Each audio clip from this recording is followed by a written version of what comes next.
Okay, so escaping the back. I'll do my best I can with this here. But I will get a real person to actually demonstrate even better. So don't worry about this part here. I just want him to be locked up on me for right now.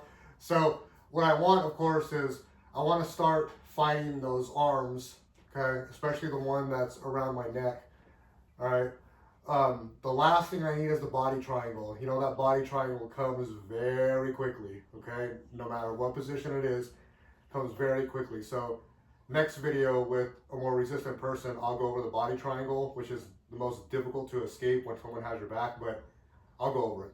So now, maybe he did take the back, okay?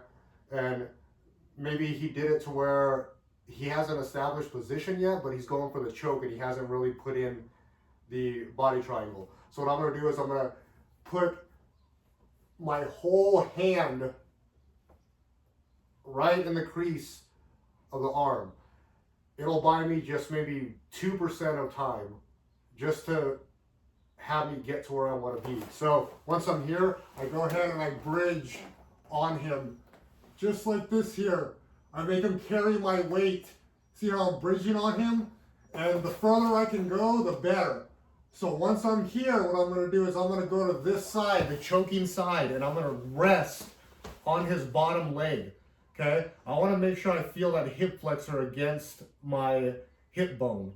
If I don't feel it, he's going to circle this leg back out. He's in a body triangle, means he's going to take me that way, and then I'm going to get choked. Okay, so here is the fight. All right, so now I have his leg pinned. What I'm going to do now is when I step out, I'm going to replace this foot with this foot by finding his ankle bone and I hip out. Okay. So now I'm on his ankle bone. Once I'm here, I'm going to start sliding out, but I'm still on his leg. All right. Once he's establishing the positioning, trying to rotate his hips to try to mount me, I'm going to come here and I'm going to bring my knee in. See how I'm bringing my knee in like this here? I'm blocking his transition. So even if he does mount, I'm going to come here, I'm going to grab, and I'll go right into my leg lock, okay? Now, it looked kind of choppy, I'm pretty sure, but what the point that I'm trying to make is when I pin this leg that's on the bottom, okay? When I pin this leg, I make sure that I shoot my other leg in. So if I'm here and I get here, right? This leg that's on the ankle bone, I bring in right in the center of him, because I want to make sure I block that transition for him to go on to mount. And even if he does go on to mount, I'm going to come here and then I'll go ahead and I'll go into my single leg X, okay?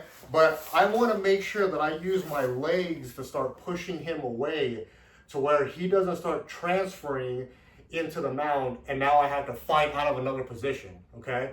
So that's something to keep in mind is you make sure you make contact with the leg by pinning it and the ankle and replacing your leg with the other leg. And as soon as you start turning into him, bring that knee in into the midsection, go ahead and start keeping him away.